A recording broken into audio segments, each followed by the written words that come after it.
اعوذ باللہ من الشیطان الرجیم، بسم اللہ الرحمن الرحیم۔ السلام علیکم پیارے بچوں، امید ہے کہ آپ سب خیریت سے ہوں گے۔ اللہ تعالیٰ آپ سب کو اپنے حفظ و امان میں رکھے۔ پیارے بچوں، میرا نام ناہید اقبال ہے، میں اردو پڑھاتی ہوں۔ میرا تعلق APS fort road middle wing girls سے ہے۔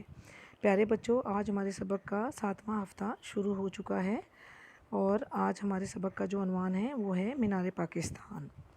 میں سب سے پہلے سبق کی بلند خوانی کروں گی اور آپ سب بچوں کو ساتھ ساتھ مشکل الفاظ کے معنی بھی بتاتی جاؤں گی، جو کہ آپ نے انڈر لائن کرتے جانا ہے اور اس کو اپنے لوز شیٹ پر بہت اچھے طریقے سے اور عمدہ طریقے سے عمدہ لکھائی کر کے لکھنا ہے، ٹھیک ہے جی۔ تو میں سب سے پہلے سبق کی بلند خوانی کروں گی اور آپ نے بھی اپنے گھر میں 3 سے 4 مرتبہ کم از کم اس سبق کی بلند خوانی کرنی ہے اور مشکل الفاظ کو اچھے طریقے سے سمجھنا ہے اور سبق کو بہت غور سے پڑھنا ہے، ٹھیک ہے جی۔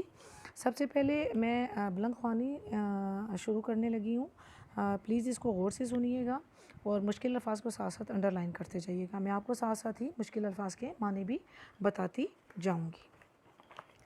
تو لاہور میں مینار پاکستان، عنوان ہے مینار پاکستان۔ لاہور میں بادشاہی مسجد اور شاہی قلعے کے مقابل انڈر لائن کیجئے، یہ اس کا مطلب ہوتا ہے سامنے ایک وسیع و عریض کا مطلب ہے لمبا چوڑا میدان، اقبال پارک ہے۔ اس میدان میں ایک خوبصورت مینار آسمان سے باتیں کرتا ہے، بہت اونچا ہوتا ہے، ٹھیک ہے، ایسے لگتا ہے جیسے وہ آسمان سے باتیں کرتا ہے، سر اٹھائے کھڑا ہے۔ فن تعمیر کا یہ حسین شاہکار ہے مطلب بہت ہی بڑا کارنامہ ہے یا عمدہ کارنامہ ہے، ہماری ہمت اور حوصلے اور قربانیوں کی علامت ہے، یعنی کہ نشانی ہے۔ اس پارک میں 23 مارچ 1940 کو برصغیر کے مسلمانوں کی سیاسی جماعت مسلم لیگ کا ایک اجلاس کا مطلب اجلاس جمع ہے جلسے کی، ٹھیک ہے، ہوا تھا۔ اس اجلاس کی صدارت کرنا، نمائندگی کرنا قائد اعظم نے کی تھی۔ اس اجلاس میں برصغیر کے مسلمانوں نے اپنے لیے ایک الگ وطن کا مطالبہ کیا تھا، ایک الگ آزاد اسلامی ملک کے قیام رکنے کو کہتے ہیں، ٹھہرنے کو بھی کہتے ہیں اور قائم قائم کو بھی کہتے ہیں۔ اس کے مطالبے کو قرارداد پاکستان کہتے ہیں۔ یہ مینار اس قرارداد کی یادگار کے طور پر تعمیر کیا گیا ہے۔ اس مینار کا نام قرارداد پاکستان ہے، لیکن عام طور پر مینار پاکستان اور یادگار پاکستان کے نام سے یہ مشہور ہے۔ یہ مینار ہماری قومی نشان چاند تارے کی شکل کے ایک بلند چبوترے کسی اونچی جگہ کو کہتے ہیں، ٹھیک ہے، پر بنایا گیا ہے۔ اس چبوترے کے آگے فوارے لگے ہوئے ہیں۔ آپ کو پتہ ہے نا بچوں، جب آپ کسی پارک میں جاتے ہیں تو وہاں پر ایک گول سا راؤنڈ سی دیوار سی بنی ہوتی ہے، بڑی خوبصورت سی، اس کے اندر ایک پائپ لگا ہوتا ہے جس کے ایک پائپ میں 4 پائپ ایسے لگائے ہوتے ہیں یا 5-6 لگائے ہوتے ہیں، ان میں سے پانی نکلتا ہے، فوارے کی شکل اختیار کر لیتے ہیں، اس کو فوارہ کہتے ہیں۔ مینار کا نچلا حصہ یعنی کہ نیچے والا حصہ 10 پنکھڑیوں والے پھول کی شکل کا ہے۔ 10 پنکھڑیوں والے پھول کی شکل کا ہے مطلب پھول کی پتیوں کی طرح ہے۔ یہ مینار تقریباً 60 میٹر یعنی کہ 60 میٹر ہے۔ مینار کے 10 پہلو ہیں، 10 سمت، 10 اطراف، ٹھیک ہے۔ مینار کی چوٹی پر عمدہ اسٹیل کا ایک خوبصورت گنبد یعنی کہ ایک گول چھت یا برج بنا ہوا ہے، ٹھیک ہے جی، جس پر روشنی پڑتی ہے تو تارے کی طرح چمکتا ہے۔ مینار پر چڑھنے کے لیے اس کے اندر ایک زینہ بنا ہوا ہے یعنی کہ ایک سیڑھی لگی ہوئی ہے۔ اس کے علاوہ اوپر جانے کے لیے لفٹ بھی لگی ہوئی ہے۔ یہاں دن بھر لوگوں کا تانتا بندھا رہتا ہے، بھیڑ لگی رہتی ہے، کوئی ٹکٹ خرید رہا ہے تو کوئی لفٹ کا انتظار کھڑا کر رہا ہے، ٹھیک ہے، کھڑا ہے اور انتظار میں کھڑا ہے، اور کوئی چبوترے پر کھڑا چاروں طرف نظارہ کر رہا ہے، دیکھ رہے ہیں۔ مینار کے اوپر سے دور دور تک پھیلا ہوا لاہور شہر نظر آتا ہے۔ اس مینار کے ارد گرد ایک خوبصورت سیرگاہ بھی بنائی گئی ہے۔ سیرگاہ ہم پارک کو کہتے ہیں جہاں پر ہم سیر کرتے ہیں، ٹہلتے ہیں، صبح کی واک کرتے ہیں۔ اس سیرگاہ میں ایک جھیل بھی بنائی گئی ہے۔ اس مینار کو دیکھنے اور سیرگاہ کی سیر کے لیے دور دور سے لوگ آتے ہیں۔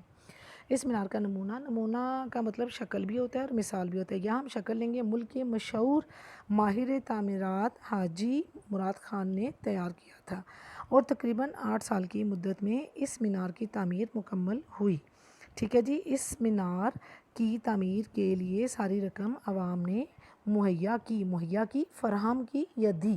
اس کا افتتاح بھی عوام ہی نے کیا، یعنی کہ شروع کیا۔ فن تعمیر کا شاہکار یہ مینار ہر وقت ہی دلکش نظر آتا ہے، دلکش نظر آتا ہے، خوبصورت لگتا ہے، نظر آتا ہے، اور جو دل کو پسند آ جائے ایسا لگتا ہے۔ لیکن چاندنی راتوں میں اس کا حسن اور بھی نکھر جاتا ہے، زیادہ ہو جاتا ہے۔ ہر سال 23 مارچ 14 اگست کو یہ مینار رنگ برنگی یعنی کہ مختلف روشنیوں سے بہت خوبصورتی سے سجایا جاتا ہے۔ اس موقع پر اس کی سجدت کا مطلب ہوتا ہے شان و شوکت یا خوبصورت، یا آپ یہ بھی کہہ سکتے ہیں سجدت کو لائک بناؤ سنگار، تیار ہونا۔ اکثر ہم کہتے ہیں نا، ارے کہاں لڑکی سجدت کے جا رہی ہو، ایسے ہی ہوتا ہے نا، تو اس کا مطلب ہے کہ تیار ہونا، ٹھیک ہے جی، بناؤ سنگار کرنا۔ دیکھنے کے لیے لوگ دوسرے شہروں سے بھی آتے ہیں اور اپنے دل میں اپنے وطن کی محبت کا نیا جذبہ لے کر جاتے ہیں۔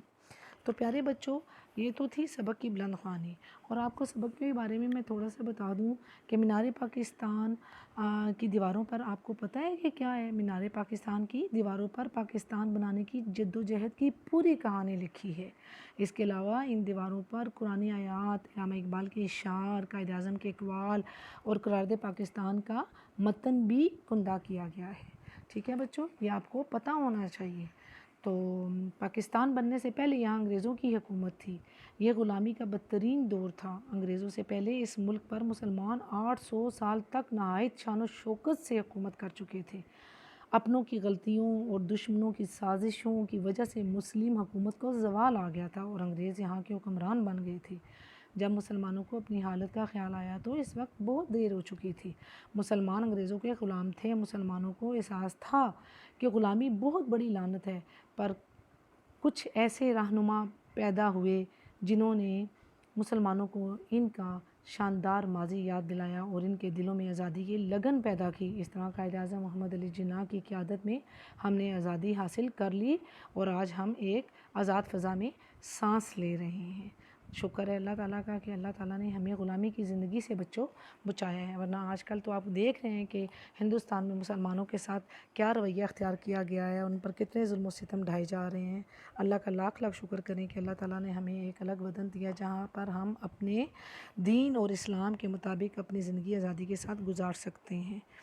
اس کے علاوہ آپ کو اگر آپ کو بلند خوانی کرتے ہوئے کوئی مشکل درپیش ہوتی ہے تو میں آپ کی رہنمائی کروں گی، ٹھیک ہے بچوں؟ تو یہ تو تھا آپ کا سبق اور مشکل الفاظ کے معنی، جن کو آپ نے اچھے طریقے سے اپنی لو شیٹ پر لکھنا ہے۔ Thank you.